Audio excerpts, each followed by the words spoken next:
Telugu Desam party ఇంతకంటే ఇంకా దిగజారదులే అన్న ప్రతిసారి దిగజారుతూనే దిగజారుడు విమర్శలు చేయటం ఈ దేశంలో ఒక తెలుగుదేశం పార్టీకే సాధ్యమేమో.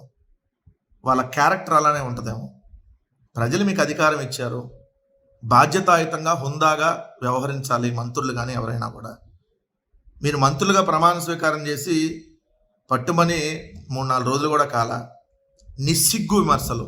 జగన్మోహన్ రెడ్డి గారు తన క్యాంపు కార్యాలయంలో ఉన్నటువంటి ఫర్నిచర్ని దొంగతనం చేశారనేటటువంటి దిగజారుడు విమర్శలు తెలుగుదేశం పార్టీ మంత్రులు, వాళ్ళ సోషల్ మీడియా, ఆ ఎల్లో మీడియా, ఆ గలీజు ఎల్లో మీడియా చేస్తూ ఉందంటే మీ క్యారెక్టర్లు అంతే, ఇంకా మీరు జీవితంలో మారరు అనేది మాత్రం ఖచ్చితంగా ఇక్కడ అర్థమవుతా ఉంది.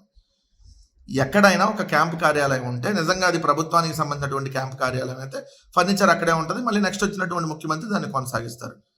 బట్ ఆంధ్రప్రదేశ్ రాష్ట్రంలో జగన్మోహన్ రెడ్డి గారు ముఖ్యమంత్రి అయిన తర్వాత తన ఇంటిని ఆనుకొని ఉన్నటువంటి పార్టీ ఆఫీస్గా ఉపయోగించుకోవాలనుకున్నటువంటి తాను సొంతంగా నిర్మించుకున్నటువంటి క్యాంపు కార్యాలయంలో సీఎంఓగా అంటే చీఫ్ మినిస్టర్ ఆఫీస్గా దాన్నే వినియోగిస్తున్నప్పుడు ప్రభుత్వానికి సంబంధించినటువంటి ఫర్నిచర్ని తీసుకొని వచ్చి అక్కడ పెట్టడం అనేది ఆనవాయితీగా జరుగుతుంది. మళ్ళీ ముఖ్యమంత్రిగా జగన్మోహన్ రెడ్డి గారు కొనసాగితే అది కంటిన్యూ అయ్యేది. ముఖ్యమంత్రిగా జగన్మోహన్ రెడ్డి గారు ఈరోజు లేరు కాబట్టి ఆ ఫర్నిచర్ అనేది ఎంత కాస్ట్ అయిందో అంత కాస్ట్ అనేది మీరు ఎస్టిమేషన్ వేసి ఇస్తే దాని ప్రకారం అమౌంట్ అనేది చెల్లిస్తామని చెప్పి ఆల్రెడీ అధికారులకు పంపించడం కూడా జరిగింది. అది ప్రాసెస్లో ఉంది. కానీ తెలుగుదేశం పార్టీ మంత్రులు, వాళ్ళ మీడియా సిగ్గు, అసలు కనీసం మనుషుల్లాగా ప్రవర్తిస్తున్నారా అనేది కూడా మర్చిపోయి రాజకీయం కోసం దిగజారిపోయి దిగజారుడు విమర్శలు చేస్తూ మరొకసారి వాళ్ళ క్యారెక్టర్ ఏందని నిరూపించుకున్నారు. అని అసలు జగన్మోహన్ రెడ్డి గారి గురించి విమర్శించే స్థాయి మీది. అరే గెలిచినా ఓడినా రాయల్టీగానే ఉన్నాం, మేము విలువలు విశ్వసనీయతని నమ్ముకున్నాం, ఏ రోజు కూడా క్యారెక్టర్ని చంపుకోవాలా మీలాగా. మీ చంద్రబాబు నాయుడు గారి జీవితం ఏంటనేది నేను చెప్పవసరం లేదు. ఇప్పుడు ప్రస్తుతం మీ క్యాబినెట్లో మంత్రిగా ఉన్నటువంటి నాదెండ్ల మనోహర్ గారి తండ్రి అయినటువంటి నాదెండ్ల భాస్కర్ రావు గారు మీ చంద్రబాబు నాయుడు గారి క్యారెక్టర్ గురించి ఒక టీవీ ఛానల్కి ఇచ్చినటువంటి ఇంటర్వ్యూలో ఆయన మాట్లాడినటువంటి మాటలు ఒకసారి వింటే చంద్రబాబు నాయుడు అనే అతనటువంటి క్యారెక్టర్ ఎలా ఉంటుంది అనేది ప్రజలకు కూడా మరొకసారి అర్థమైంది. మీరు గెలిచి ఉండొచ్చు రాజకీయంగా, ఒకసారి వినండి. కాంగ్రెస్ లో మేము ఉన్నప్పుడు వాడు ఉన్నాడు, మాతో వాడి బిహేవియర్ మాకు తెలుసు.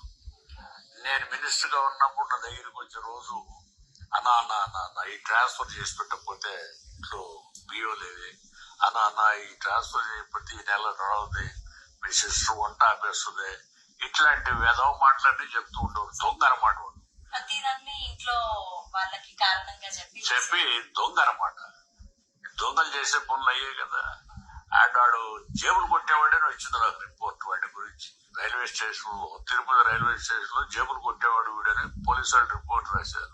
పోలీసు వాళ్ళు రిపోర్ట్ రాశారంట, చంద్రబాబు నాయుడు అనే అతను జేబులు కొట్టేవాడు అని చెప్పి పోలీసులు రిపోర్ట్ రాశారని నేను అనలేదండి.